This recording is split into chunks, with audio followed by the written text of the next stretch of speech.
Shalom. And so I'm back with more of the Acts of Pilate.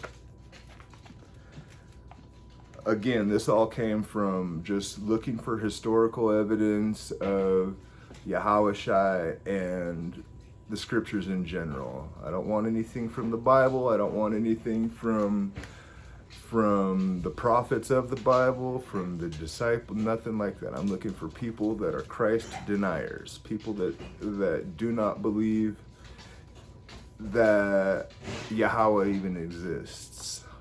Secular, whatever you want to call it. So, chapter 3 of this book here is a book that's called Constantine's Letter in regard to having 50 copies of the scriptures written and bound. And the introduction says, "It is known that the Roman Emperor Constantine, who was converted to the Christian religion, had 50 copies of scriptures made and placed in the public library for preservation. Some historian has said that they were so large it took 2 men to open one of them. While in Constantinople, I found one of these volumes nicely cased, marked with the emperor's name and date upon it. To me, it was a great curiosity. I got permission with a little baksak, as they call money, to look through it. It was written in hierotype, which is one of the finest. It was written on hierotype, which is one of the finest of parchment, in large, bold Latin characters, quite easy to read. As far as it had many abbreviations of our present scriptures, but the facts, since the sentences are as full, and if anything, are complete than are more complete than our English version." Go figure. Now I lost my spot. "I judge it to be about 2.5 by 4 feet square and 2 feet thick.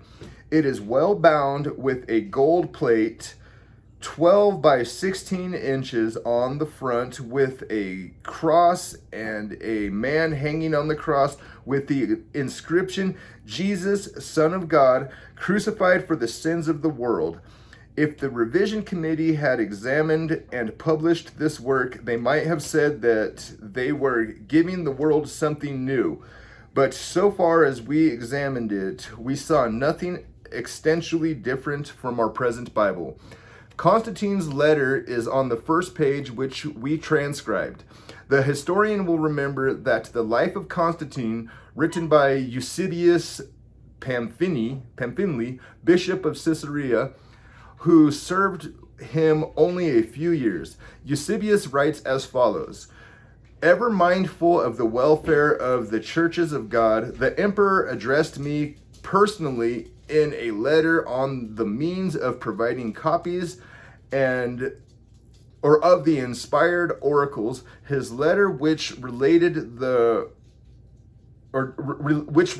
to providing copies of the scriptures for reading in the churches, was to the following purport."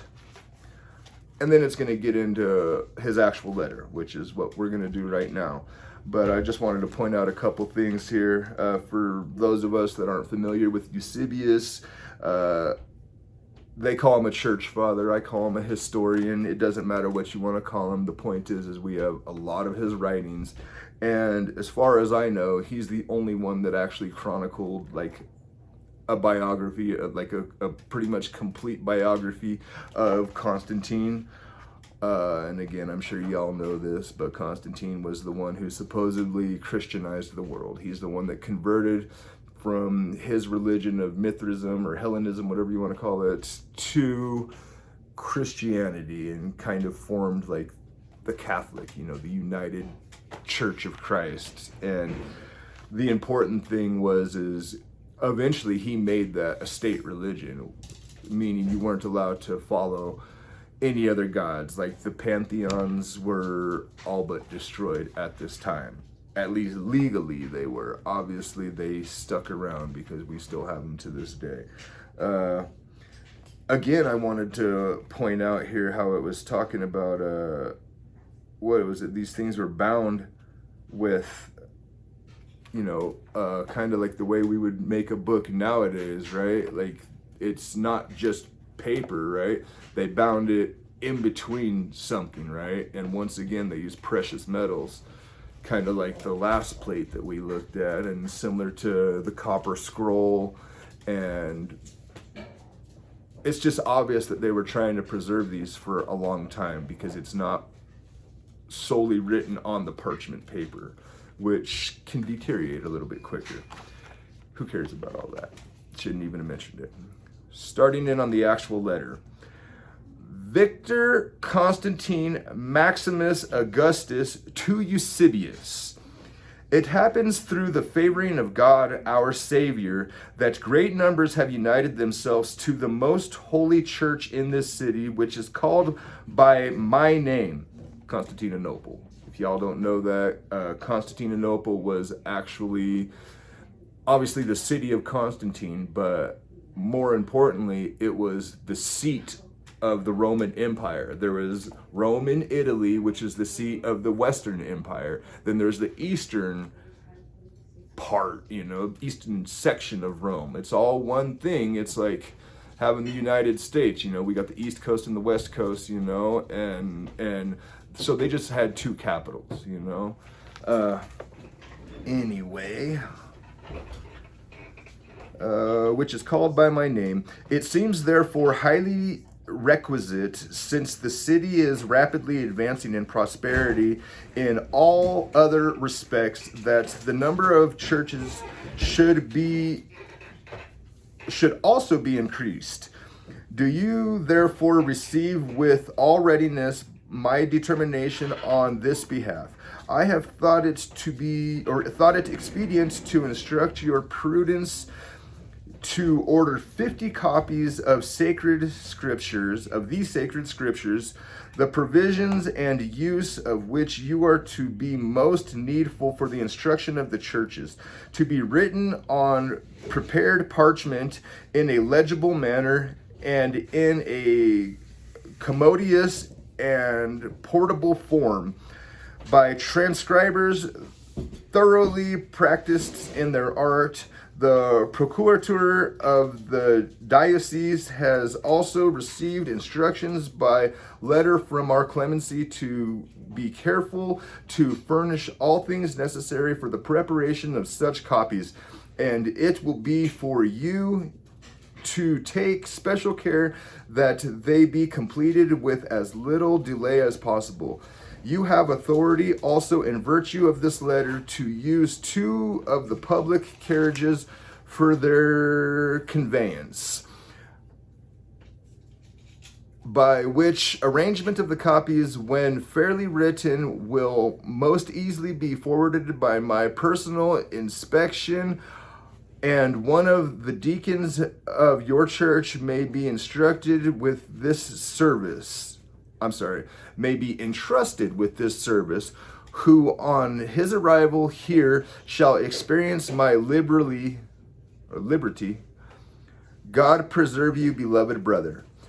Now this was done about 327 years after the great questions were started, and only about 270 years after the first apostle was dead. This is no longer his letter. This is just a further description. Suppose someone should write a book denying that such a man as Washington ever lived, that there never was a revolution of the United States against the King of England. What would the people say of him? The children of his country would rise up and show him to be false. Then suppose there was never such a man as Jesus Christ, that he never was born at Bethlehem, that he never had any disciples, that they never organized a Christian church. And suppose someone should say there was no persecution of the Christian church for 200 years. What would you think of a king doing such a thing as making the above described books? Remember, too, that nothing was written in those days but the most important affairs of life, because only a few men could write, and the means of writing were limited. Now, the existence of these writings was never denied for 12 to 1400 years afterward. Their intent and spirituality may have been denied, but the facts never were. Now, what ought we to think of a man who would deny events that occurred 2,000 years ago, that were recorded in records of kings and historical writers, when he had not one single record to prove it? How can he know that such records were false? He would have no history, no records of those days to prove it. And if they were false, it is not reasonable to think that they would have been proven so then. That's kind of what I've been saying. We have the histories. Why would anybody go through all of the time and the money and the effort, to make this lie, now we meaning our governments,